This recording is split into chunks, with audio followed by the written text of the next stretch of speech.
Mange tack. Rulla video. Ja, nej, kanske. Schrödingers video. Kör video, gott. Då så. Den här presentationen kör jag på engelsk fordi att den spelas in och det blir en resurs som kan användas för många piratpartier och inte bara här nå. So I'll be running this in English. And as I always start my presentations in English, is there anybody in this room who does not understand English? No? Fabulous. There's never anybody raising their hand to that question. Because you ask it in English. Exactly. So, before I start, you'll notice that these slides are branded European Pirate Academy and not the Pirate Party. That's a small bureaucratic trick that's sometimes necessary because there are institutions and companies that won't take in speakers from political parties, but they are happy to take in parties from NGOs and non-profits. So we set up a very simple non-profit just to pull it out of our pocket when it was necessary to present ideas where political parties would have been sensitive. It's the same ideas, the same people, it's just a different logo. Very useful. So, copyright regime versus civil liberties. My goal here today is to give you guys a very basic set of tools to respond to the most common objections you'll hear on the street, in forums, and wherever you start presenting these ideas. I'm Falk. End of presentation. Okay, that's a bit bad. Looks like I started on with the last slide instead of the first. Fortunately, they are identical. There we go. So, I'm Falkvinge on Twitter, in case you didn't already know it. I love seeing my name on Twitter whenever I say something funny, intelligent, like that would ever happen, or just plain boring. Feel free to tweet about it. I love seeing my name on Twitter. So, I'm going to start a little bit about why is there conflict in the first place? Because that's kind of key to where we come from. It's usually the Justice Department who have been pushing for the copyright monopoly.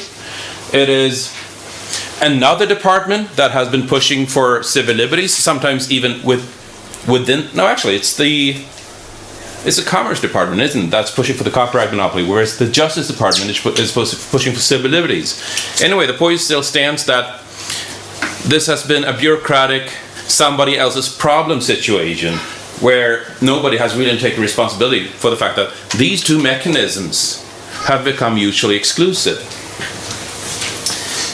I'm going to look a bit about what the monopoly is, what its purpose is, how history keeps repeating itself, how and why today's crop of politicians tend to be confused about and how the copyright industry exploits this, and a brief suggestion on how to fix it.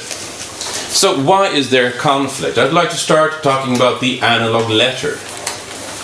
You know, guys, when our parents needed to communicate with somebody, they actually took out a pen and paper and wrote down their message, kind of like we do on a keyboard, but they had to shape letters by hand. Folded the paper, put it in an envelope, walked outside, and put this letter in a mailbox, and somebody would actually carry it by hand to the recipient. This is how they actually did that. And in this concept of a letter, there are a couple of civil liberties that are very important, enshrined in the concept of it. First of all, the letter is anonymous. Our parents and they alone would determine whether they identify themselves as sender on the outside of the envelope, for the world to know, for anybody to see who saw the letter to know, on the inside, for only the recipient to know, or frankly, not at all. That was their prerogative, and their prerogative alone. Also, if they so liked, they were perfectly free to lie about it. That wasn't anywhere near illegal. It was not even immoral. It was kind of how the world worked. It was secret in transit. Nobody would ever open a letter just to see if there was something illegal going on in that letter. The bars for opening a letter in transit were tremendously high. Essentially, you had to be under individual and concrete suspicion of a very specific and severe crime. Individual suspicion of an already committed and severe crime.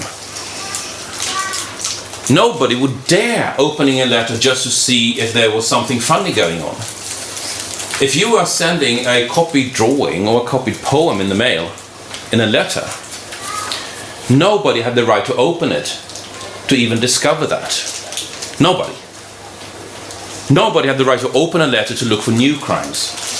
You could only open them if you were looking for evidence of an already committed crime for which you were under individual suspicion. Individual suspicion. It was untracked. Nobody had the right, nor indeed the capability, of standing at every mailbox and mapping who was communicating with whom. It was nobody's business who your friends were. Nobody's. And one of the most important and one of the least obvious, the mailman was never responsible for the contents of the message. The mailman who carried these letters to the recipient by hand was never responsible for the contents of the message. And if you want one tangible example of how this is still true, you can observe trivially that the postal services of every country in Europe remain that country's largest distributor of narcotics. And yet nobody would dare hold the postal services as such responsible for this. It is the people who send narcotics that we hold responsible, not the ones who carry sealed messages. If a director of the postal services were to sit in a panel on legislation about this and asked, well, a lot of people are using your services to distribute narcotics. What do you say about that? Isn't that your responsibility? Well, they would say, that is a problem. But it's not our problem. And they would be absolutely right. The mailman is never responsible for the contents of a message. And it's absolutely reasonable that our children have the same set of civil liberties in the environment they communicate as our parents had. It is absolutely reasonable to demand this.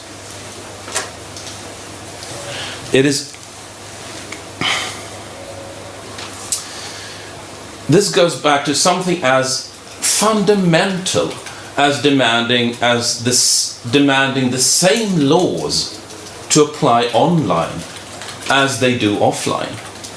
And I don't think that's an unreasonable demand in any way. However, if you present this idea, you'll hear people complaining, particularly from the copyright industry, saying that you can't seriously say that you'll allow anybody to send anything anywhere. Are you serious? If you go ahead with this, we can't make a profit. And I'm just looking at them, shaking my head in disbelief, and I say, so fucking what? The role of an entrepreneur society is to make money given the current constraints of society and technology. We have never, ever allowed an entrepreneur to dismantle civil liberties just because they cannot make money otherwise. That is not how it works. These are rights that our parents and grandparents and their grandparents before them fought, bled, and sometimes even died to give us. It is our damn responsibility to carry them to our children, regardless of whose profits stand in the way.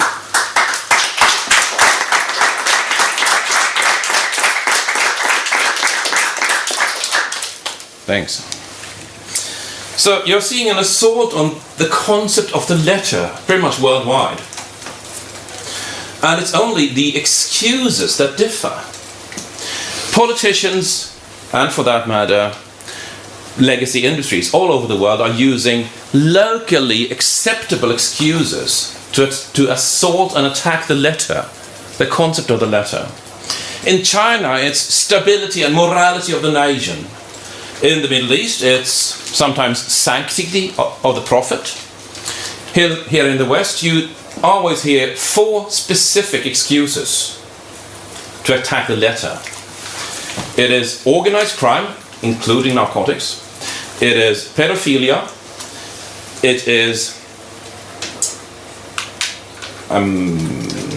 file sharing. And is 1/4 that I can't remember at this time. Organized crime, file sharing, terrorism, of course. Terrorism. And pedophilia.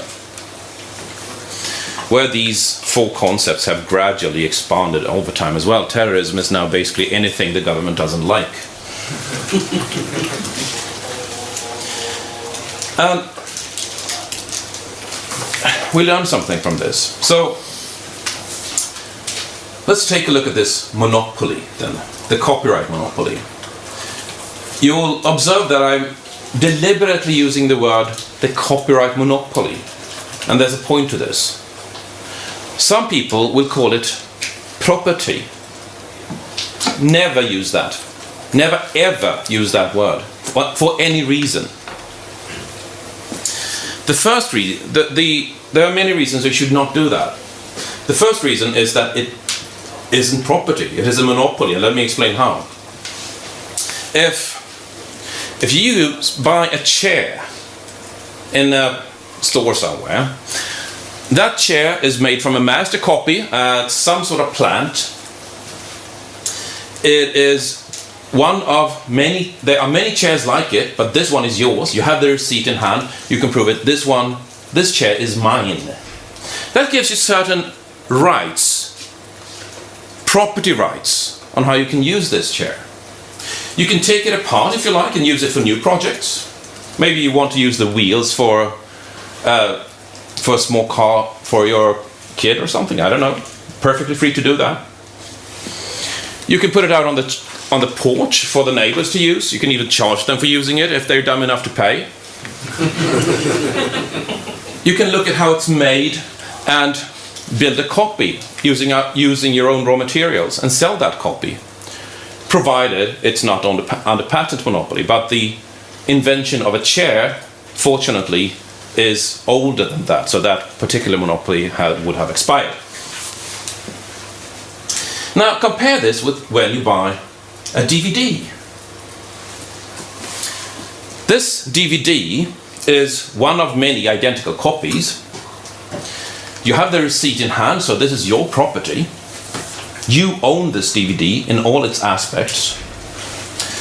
There are many ones like it, but this one is yours. Now, you still have the same property rights to the DVD. However, a monopoly overrides these property rights and establishes that you cannot look at how this DVD is made and make an identical copy from your own property. You cannot use it out on the porch and charge neighbors to use it. And you cannot take it apart and use it for new projects.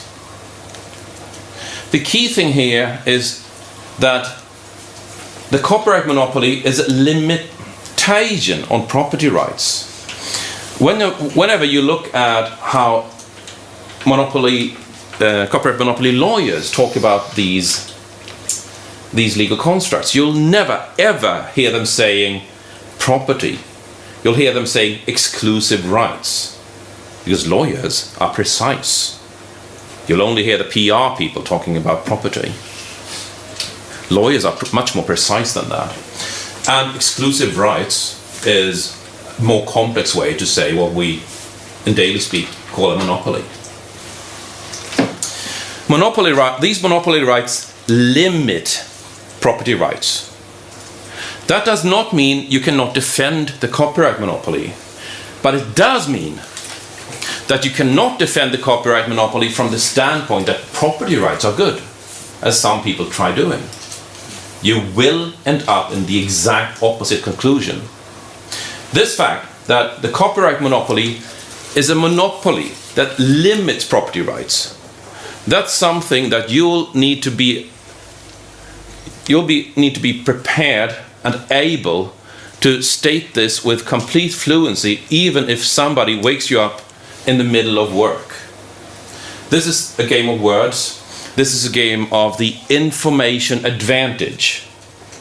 Whoever is more efficient at projecting their worldview will win the public. And so don't use any terms involving property with this monopoly. I've consistently said the copyright monopoly for the past year and a half, and I've seen how this term is actually beginning to stick with media. Just to highlight in every chance you get, don't even say copyright, say the copyright monopoly.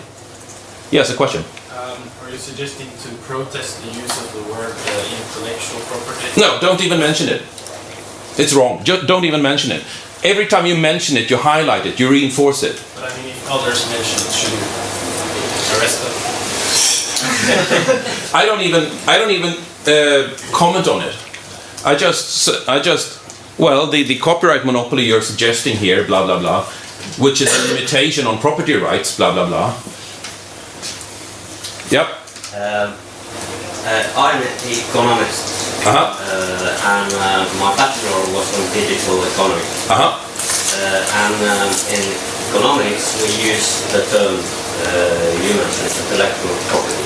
I know. But the definition is like it is a monopoly. I know, and it is a monopoly, right? So it's bizarrely a term. The term white is used to describe something that is black. And that is only a game of that is only a game of politics, that is only a game of PR. And that's the game we have to win. So the law people use the term differently than economists. Exactly, because economists have no need to be that kind of precise in their exact expressions. Economists are that precise when it comes to equations.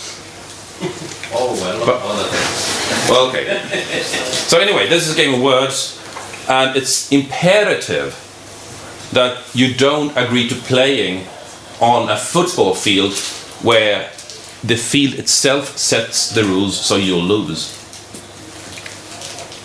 So let's take a look at the history of this. A history of control and, as it turns out, of sharing. It turns out that sharing is deeply, deeply embedded within our culture and probably in our genes. Let's go back quite a bit and take a look at what sociologists say about the net, just how important this invention is.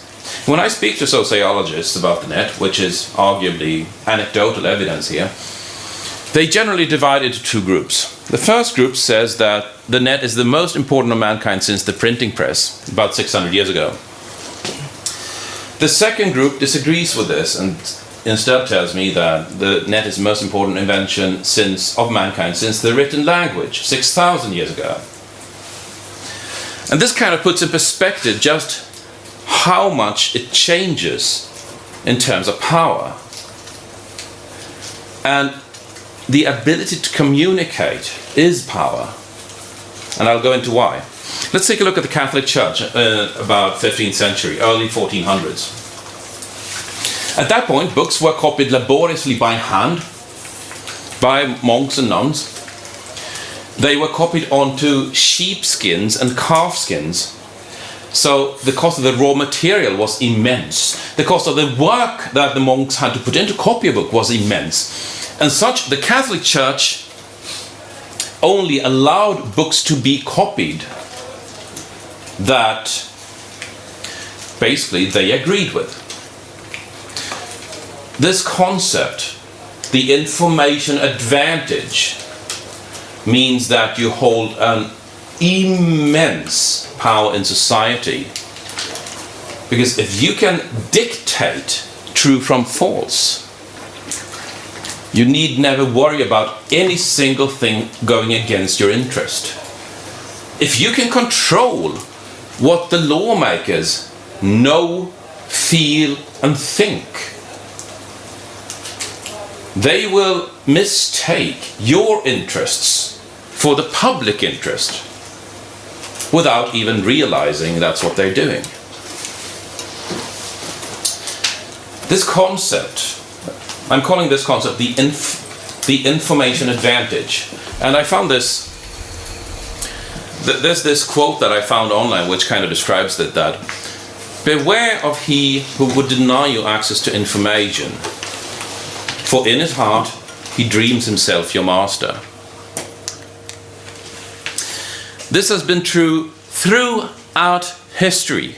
I mean, I've been doing a lot of original research in terms of what happened when the printing press arrived. What happened when people were exposed to this kind of challenge. And one thing that strikes as a continuous red line throughout history is that people in power use their power to keep their power. People in power use their power to keep their power. So let's take a look at what happened when the printing press arrived. The Catholic Church basically panicked.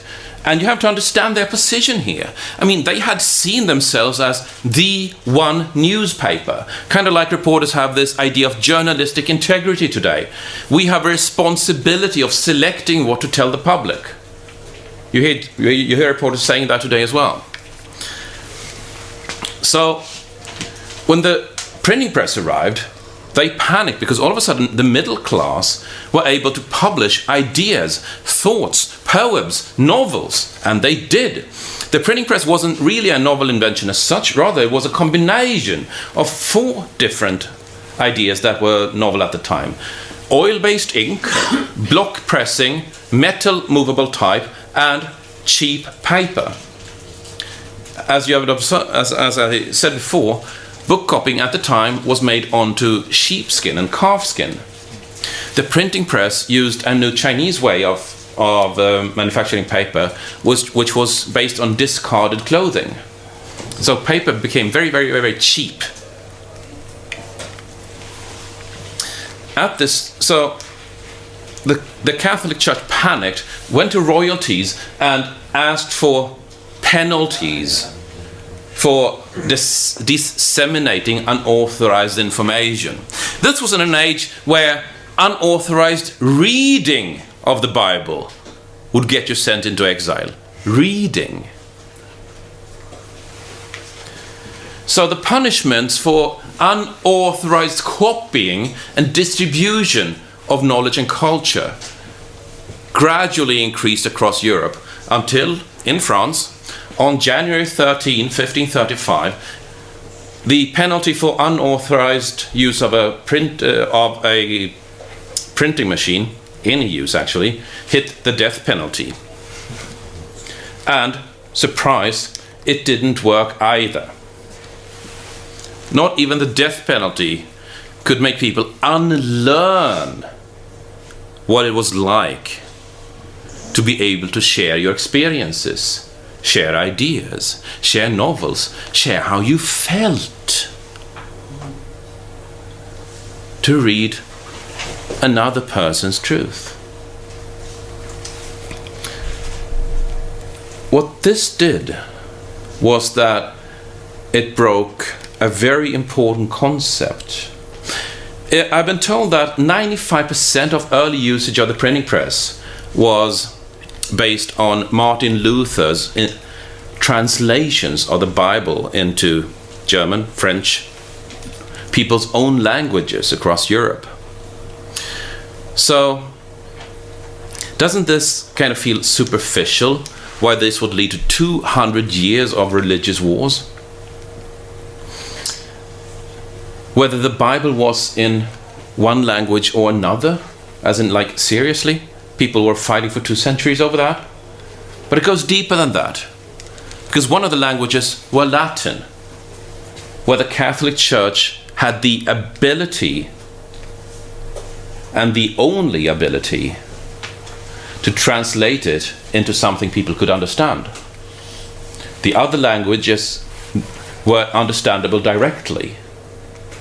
And so, you could observe that this fighting was over a gatekeeper position of knowledge and culture, where one institution had held the ability to dictate what knowledge and culture should be available to the masses, and the other faction fought for the right for people to interpret their own truth.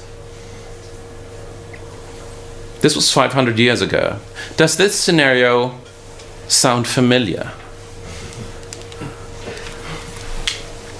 So, by the way, after this failed ban in France, England at the time, where Queen Mary was determined to put England back to Catholicism after her father had created the Church of England, Protestant Church of England, just so he could divorce his first wife and go on to have seven more wives, which the Pope didn't approve of. So he cut off Catholicism and created a new church just so that could be approved. That's actually how it works. They had a different view of government back then. So his first daughter, which happened to be with his first wife, wasn't too happy about how his father had treated her mother, and was determined to bring England back to Catholicism. Seeing how this ban in France had failed spectacularly in 1535, pirate printing presses were pretty much lining the entire country border like a pearl necklace, just pouring in pirate literature, which at the time was all literature. But she instead created an unholy alliance between industry and censorship, industry and the ruling elite at the time, the royalty, and gave an exclusive printing monopoly to the London Printing Guild at the time, the London Company of Stationers, in exchange for letting everything that was queued for printing past the royal censors first, who would essentially be able to prevent anything from seeing the day of light that they didn't like. In exchange for allowing censorship, this guild got a monopoly on printing. This monopoly was awarded on May 4, 1557. It was known as copyright. It was a very effective way to silence political dissent at the time. It was a very effective way of preventing freedom of speech. And in one mechanism or another, it's still around, unlike Queen Mary. Newspapers, when they came about, kind of showed the same pattern, only at a different level. It used to be that you had one source of knowledge and culture. All of a sudden, you had several. But the bar for starting to transmit to the public was still relatively high. It was still something that only the upper middle class or the nobility at the time could afford. So when newspapers came around, you saw all of this academia that had previously been the ruling class. Remember, this was way before you had the concept of democracy where everybody had one vote. You had this was in a time of democracy where people had different amount of votes depending on how rich they were, how much land they owned. I'm not making this up. So the people who used to set the tone and set the discussion for for society, went all outraged at the idea that newspapers would accept letters from anybody and publish them. There were discussions about who could possibly be interested in hearing the voices of the riffraff, the poor common people. Well, it turned out that it was a pretty good idea. Turned out that the many know a lot more than the few. And turned out that giving people a voice was one of the better ways you could possibly have advanced society as a whole. And this goes on, of course. Jumping back to England, which had became the United Kingdom in 1849, the availability of books had gradually increased, but they were still kind of expensive. The common man didn't really have a lot of books. They would typically have 4 select books. It would be the Luther's summary of the Bible. It would be a farmer's calendar. It would be the Bible itself, and a 4th book, which I don't remember. Sorry? For the dictionary, perhaps? I'm not sure. I forget the 4th book. But anyway, this is kind of standard. But as for more diverse books, they weren't really available. They were only available to the rich, who more and more frequently opened up their libraries for other people to use them, to come and borrow books, which was kind of a humanitarian effort at the time. So in obviously, book publishers did not like this at all. They lobbied Parliament for laws that would ban the lending of books to other people, for this was obviously stealing from the author. And it was obvious that people who didn't buy their own book were simple thieves and should be treated as such in law. Parliament did not quite agree with this view on things. Instead, they started discussing public libraries in this year, 1849. And this caused, because they thought that it's good that people can borrow books, but should it really be at the mercy of a few rich people? Isn't it reasonable that this is a public interest? That this is something that Parliament and lawmakers take responsibility for, rather than leaving it up to the goodwill of a few people that happen to be rich? So they started discussing public libraries. And this caused the book publishing industry to go absolutely stratospheric at the time. They said, you can't possibly allow anybody to read any book without paying for it. If you create this public library, no author will be able to live off of writing books ever again in time. If you create public libraries, since no author can possibly be able to live off of books again, no book will ever again be written if you pass this law. Sounds familiar. It does sound familiar, doesn't it? Now, Parliament disagreed with this idea and considered it more having a greater value to society to have the public be able to access knowledge and culture than having somebody get a penny or two every time a book cover was opened. And so the first library did open in 1850 in England, or in the UK, as it had become then. And it's interesting to observe that, indeed, not a single book has been written since 1850. Either that, or the argument, which is still used today, is just as bogus today as it was in 1850. And I find it quite... Whenever I'm in a debate with the copyright industry, I bring this up and they just fall silent on the matter and never mention it again in the debate. It's a very efficient argument. Oh yes, the copyright industry. I haven't gone into them so much yet. But, you know, they tend to cry the sky is falling every 5 or 10 years or so. And to be honest, I can't really blame them. It's been a positive reinforcement that every time they say the sky is falling, parliaments tend to throw taxpayer money that way.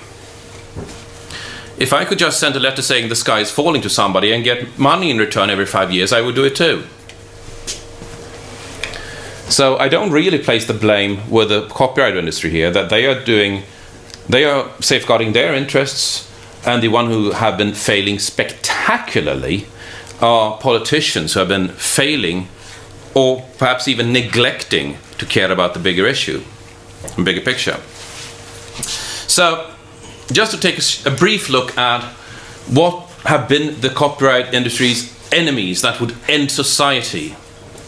In 1905-1906, the self-playing piano and the gramophone would bring an end to a songful, vivid humanity in a famous campaign. Broadcast radio, 1970s, were obviously going to be the end of record sales. By the end of 1929, record sales had fallen to just $5 million per time unit, compared to $75 million per equivalent time unit earlier in that decade. That happened to coincide with the Great Depression, but that's not mentioned in the context. And this is a much, much larger decline than we see in the copyright industry today. Loudspeakers, 1930s. This is actually something I can kind of sympathize with. When movies started coming out with sound, so theaters fired their entire orchestras, that was pretty much the only place you were guaranteed a job as a professional musician at the time. So a lot of very, very skilled people found themselves unemployed. There were talks about giving some sort of guaranteed income to these musicians as a public interest, although that didn't happen. Oh yes, television in the 1940s. Who would possibly pay to go see a movie at the cinema if you could see it for free at home? This is going to be the end of the movie. We cannot possibly compete with free. Compared to a decade later, when cable television came around, we cannot possibly compete with paid. You have to ban cable television. We are tied to giving our movies away for free. We cannot possibly compete with these guys who are able to charge for it. You have to ban this. We cannot compete with paid. Photocopier, which would be the end of books. Again. Because who would buy a book if you could just copy it? Loudspeakers as live dance music in pubs were gradually replaced by DJs and discos. Partly for economical reasons, it was much cheaper hiring just one DJ than a band consisting of 4 people. So it made economic sense. Some people in this time and age suggested introducing a disco tax on loudspeakers that would go to musicians' unions. It kind of makes you laugh until you realize that the tax was actually introduced and is still around. The cassette tape. Ah yes, the cassette tape. Home taping is killing music. With the famous cassette tape and Crossbones logo that the Pirate Bureau took as their own when they were founded in 2003. The band Dead Kennedys famously took this logo and printed it on their cassette tapes that they sold. You could actually sell cassette tapes for a while. Only they modified the slogan slightly. They said that home taping is killing record industry profits. And then added, "We left this side blank so you can help."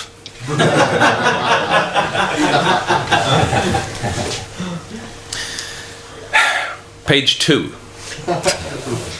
The list just goes on and on and on. I mean, video cassette recorder. You had this testimony from Jack Valenti, then head of the Motion Picture Association of America, who went before Congress saying that the video cassette recorder is to the film industry as the Boston Strangler is to the woman home alone.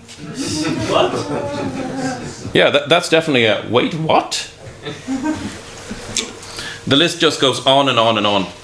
The latest thing latest thing is that I heard that the record industry demands a compensation for the ability of everybody to store data in the cloud, because that can obviously be used to store data that includes music and movies. So they need to be compensated for that and have a levy on any kind of cloud storage. They're getting away with it. Of course they are demanding ridiculous things if they're getting away with it. So, yep. Isn't there a fee on storage in Sweden? There is. There's a fee on, in many countries, or Europe actually, there's the fee on the cassette tape, which was kind of a, let's throw some money towards these guys and see if they shut up, which is kind of the parental equivalent of giving your baby ice cream when they're screaming.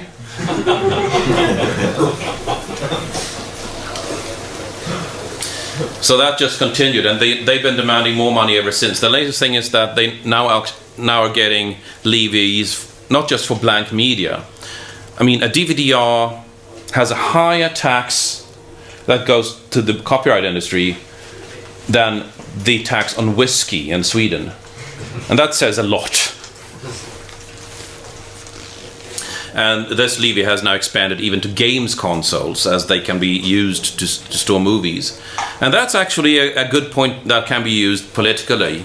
As in, why should a single mother pay on the order of 200 kronor extra for a game console that goes to the richest artists in the country, just so her children can play a couple of games? That works very well in the public discussion.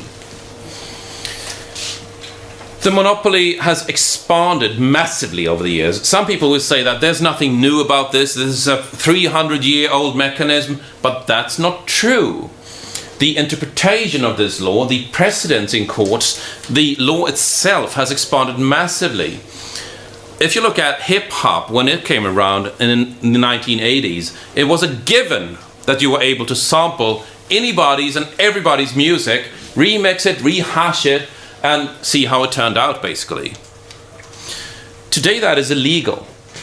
Fan fiction is illegal. I'm sometimes asked, well, if you changed the copyright monopoly in this direction, imagine how many movies that would never get made. And I tell them, you're delusional. If it weren't for the copyright monopoly, we wouldn't have 7 Harry Potter books today. We would have 7,000 of them.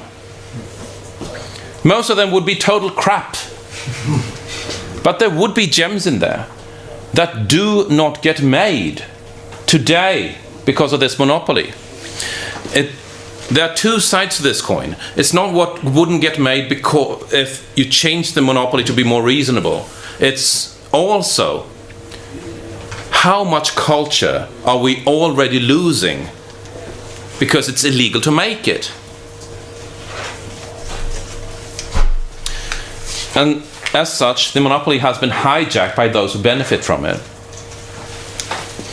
So what is the purpose of this monopoly then? You'll hear a lot of people saying, well, obviously this monopoly was created so that artists could make money. You'll hear it a lot.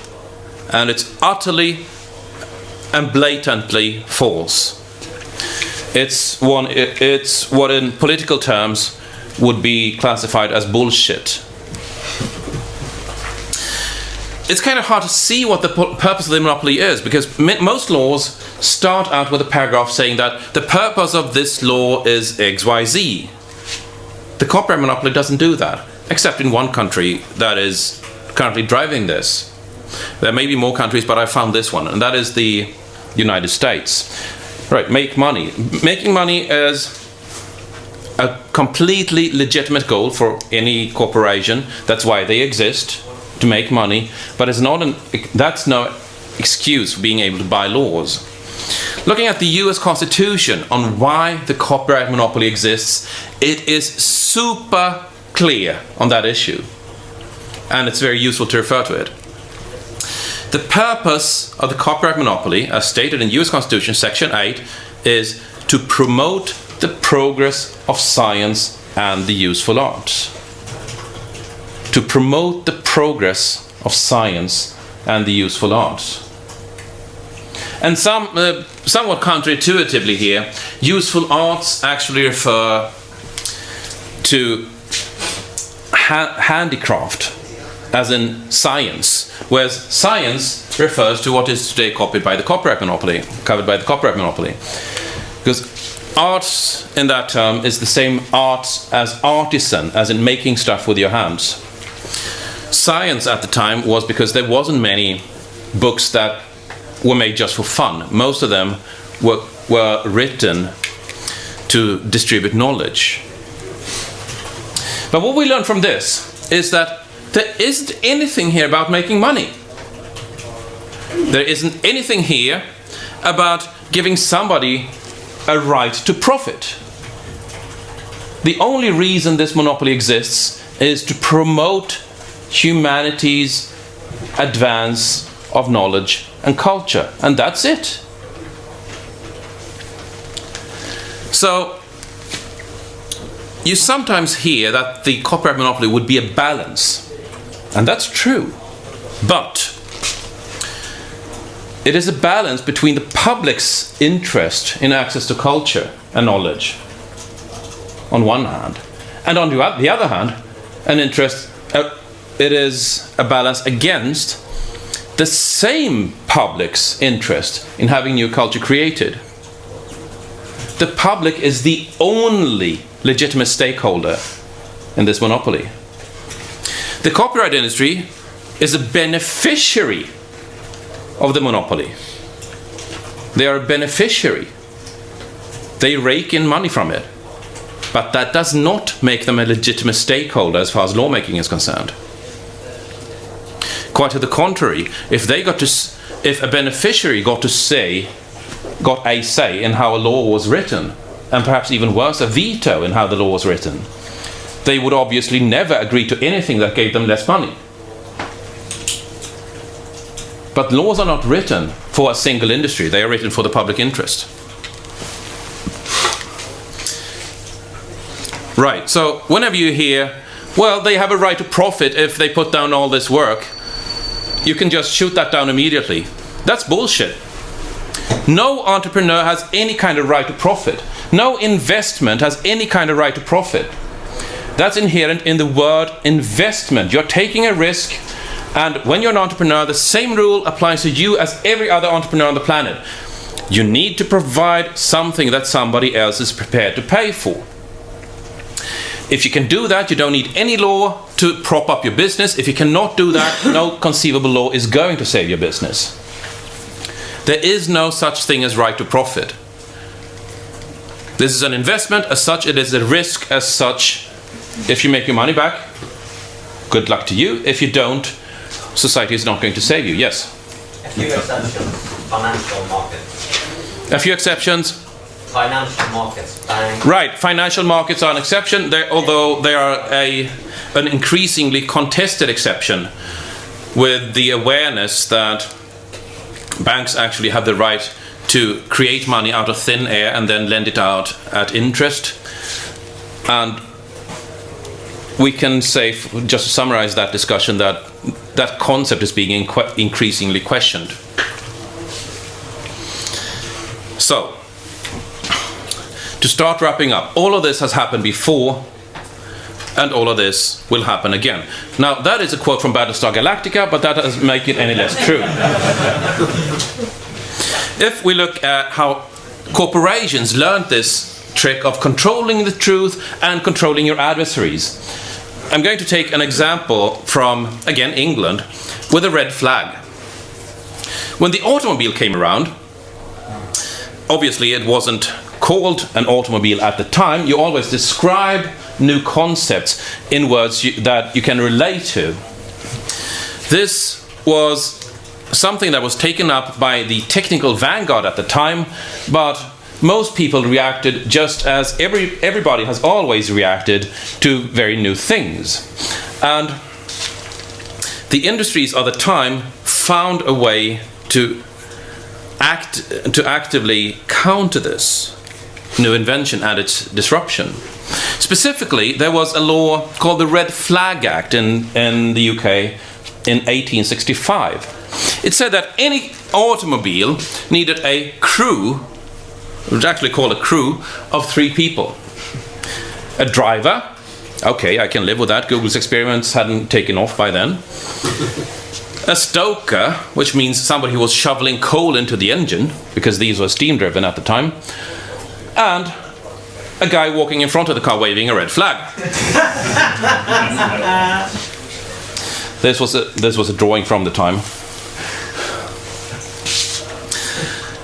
And this is kind of interesting, because what this did to the car as such was effectively limit its usefulness to safely and slowly transporting people and cargo to railroad and stagecoach stations, diligence. And unsurprisingly, centuries later, when people started digging into how this law came into effect, they did find that the industries who were behind this law were indeed the stagecoach and railroad industries. Mm-hmm. So they pretended to embrace the new technology in public, but what they really did was try to kill its disruption against their being kings of the hill. So this happens again and again and again and again. And you can observe the exact same thing happening to the internet right now, where telecom companies and cable TV companies are pulling the exact same red flag trick. Cable TV and telecoms are going to be disintegrated by the internet. Their entire business is going to disappear. So they are doing their utmost to delay this shift as long as they can. And just to illustrate how ridiculous this law went in places. Once an idea takes hold, people can just inflate and enlarge it. In Pennsylvania, in 1896, when they created their own Red Flag Act, they went a little beyond just having a red flag guy walking in front of the car. Rather, they said that a driver of an automobile that sees cattle or horses up ahead on the road must immediately A. stop the vehicle, B. disassemble the vehicle, and C. hide all the parts in the nearest shrubbery until the animals are passed. This law passed unanimously in Pennsylvania in the legislature. Fortunately, it never became law because the governor exercised an executive veto. So people as crowds, when they get an idea, that idea can escalate very quickly.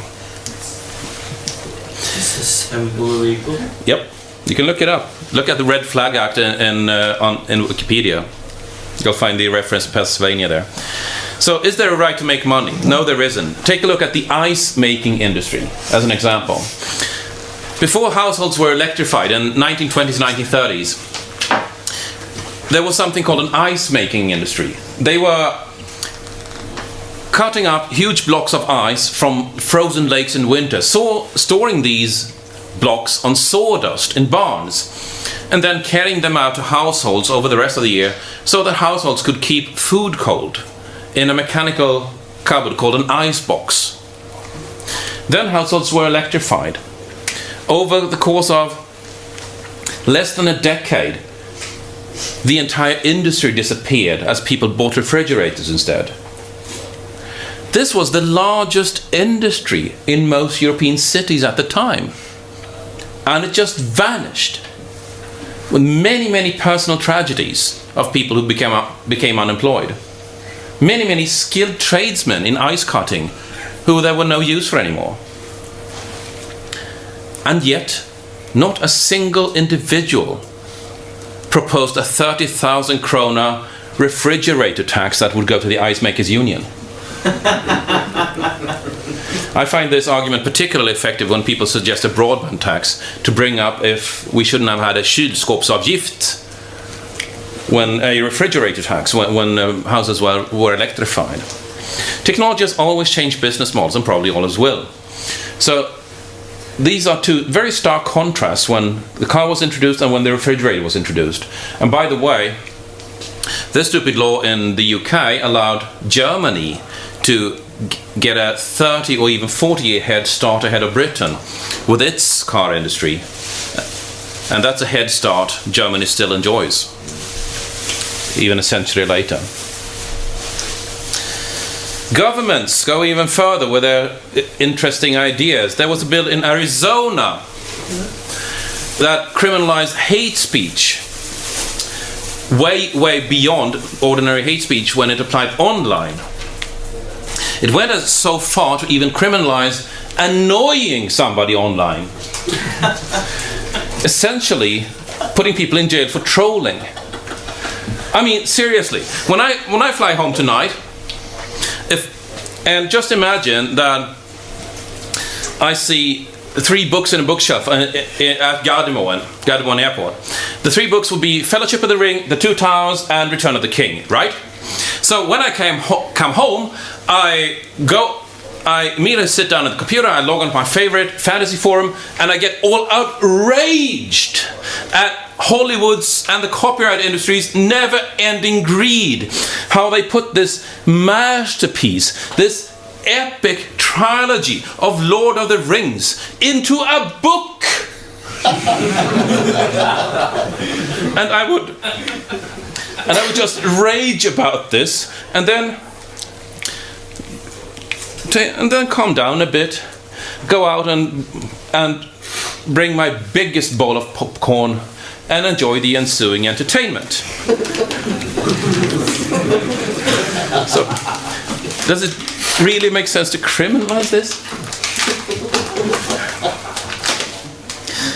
You can also observe how the net is important for democracy in terms, this is obviously a problem. You can also look at how it's important for democracy, observing the riots during the Arab Spring last year, and particularly Egypt. You'll remember that when the riots started and became serious, the ex-president Mubarak reacted with going to all the ISPs and shutting down the internet, which is a very, very, very peculiar reaction. I mean, the guy wanted to keep indoors, so he took away people's games, porn and cats. What was the guy thinking? So that kind of tells you that we have a long way to go in just understanding what the internet is. And as such, we have a duty to explain it, not just to ordinary people, but most lawmakers are genuinely interested. They're trying to make a better world. Politicians are confused because they don't understand this. They're just lost. And that's no wonder. I mean, they were elected maybe 20 years ago. They're so stuck in their healthcare, their energy policy, their defense policy. They don't think this is important. They don't see this as freedom of speech. The copyright, so they're just playing follow the expert. They're asking somebody who they think is an authority and just doing what they say. The copyright industry, however, is very, very clear on what's going on. So they may look confused, but they aren't.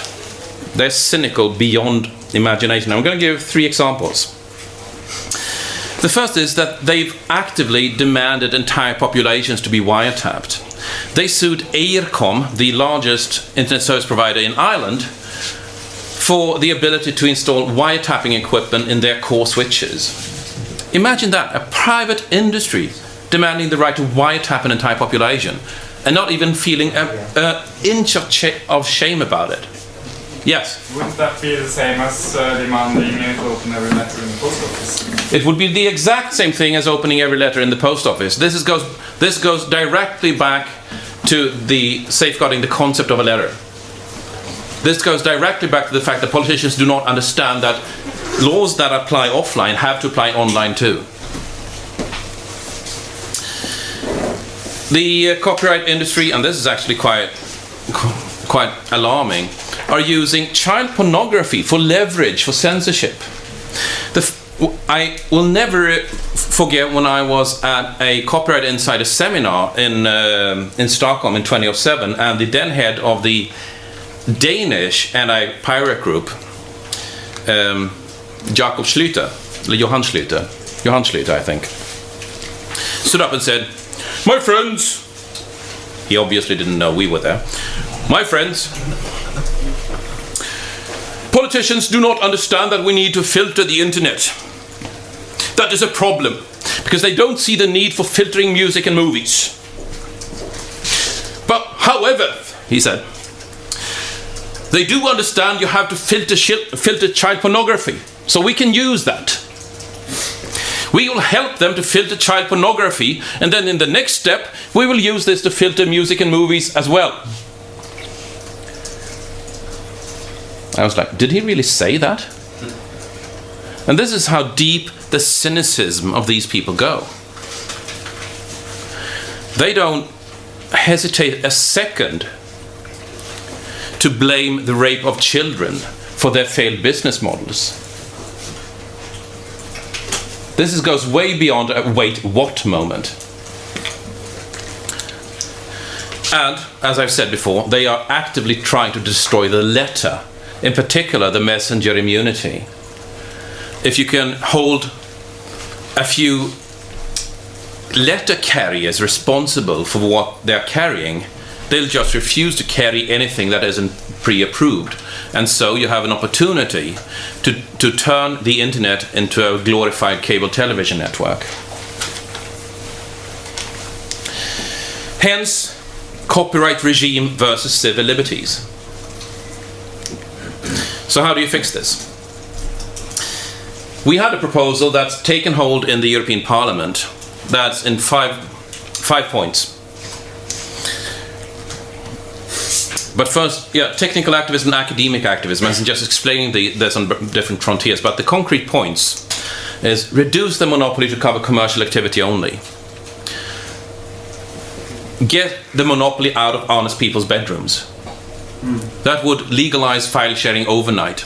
It would legalize the Pirate Bay overnight. It doesn't matter if the Pirate Bay makes money on something that is not a crime, because if they are making money on something that is not a crime, they're not an accessory to a crime. And when you're being asked what is commercial then, and you'll see some copyright monopolists claim that, well, if you're not paying, obviously you have a commercial benefit. You can ask them to take a hike, because the tax authorities in pretty much every country have the concept of commercial nailed down since centuries. They even have ideas that you can make some money, and that's still just a side income from a hobby, rather than being a main commercial activity. Making money does not make something commercial. Limit the term to a reasonable length. What is reasonable would vary. The suggestion here is that you get 5 years of a baseline monopoly, plus, and you can extend it to 20 by registering the work in a public ledger, which would also solve the problem of orphan works. Obviously allow samples and remixes, etc. So the monopoly would only apply to the original work, kill all the various compensations that the industry has gotten away with, from a levy on blank media to a levy on games consoles to a levies on cassette tapes, and ban any kind of digital restriction mechanisms, which is a better way to read DRM. Because DRM is essentially the copyright industry writing their own copyright laws and enforcing them, and we have Parliament to write copyright monopoly laws. Thank you very much. Now, then you ask, isn't this really ideologically correct? As in, wouldn't we be against any kind of monopoly? Well, some of us might be, and that might be true. But this is no longer ideology. This is no longer the quality of thought. It is a different game. It's about the quantity of people who think you're the most reasonable guy in the discussion. So you pick a direction, you walk in that direction, one step at a time. This is about looking the most reasonable. Abolishing everything overnight does not look reasonable. But then again, neither does keeping this monopoly for 70 years past an author's death, because they're not going to write anything more after they're dead and buried. So it's at least 70 years too long today. Look the most reasonable, and you win the debate. This is doable tomorrow, compatible with every single international agreement, and it's politically realistic as it's been taken up by the Green Group in the Parliament. Yeah. To start wrapping up, there are 2 books that you might want to read. The first is The Case for Copyright Reform, which highlights some of these concepts in a little bit more depth.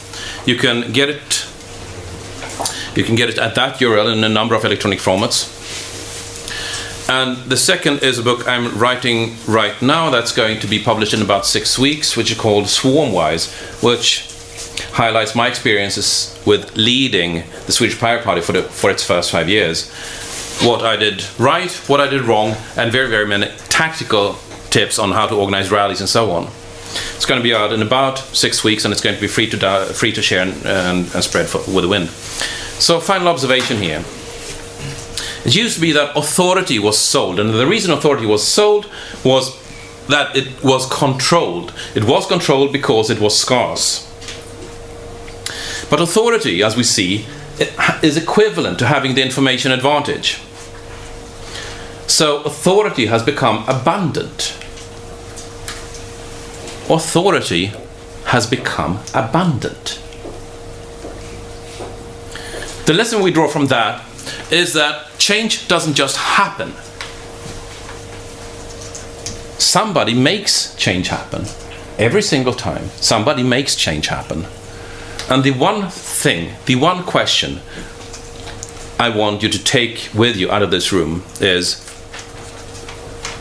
do you want to be that person? Do you want to be that person? Thank you very much for your time, and enjoy the rest of the live.